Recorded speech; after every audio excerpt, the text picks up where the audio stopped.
to address the issue of an Xfinity router blinking orange and green. It's essential to understand the meaning behind these lights.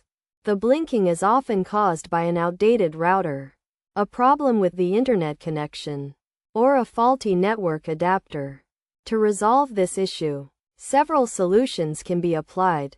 Firstly, updating the router is crucial. Check for any available updates and allow the router to complete the process uninterrupted, which may take around 15 minutes, ensuring a stable connection throughout.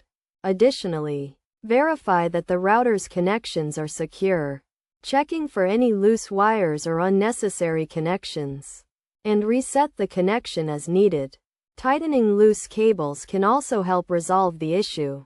It's also recommended to conduct a test using the Xfinity mobile application to confirm if the connection has been restored. Furthermore, updating the network adapters is necessary. Check if the drivers are up to date, and if not, download the latest adapters for the specific router model.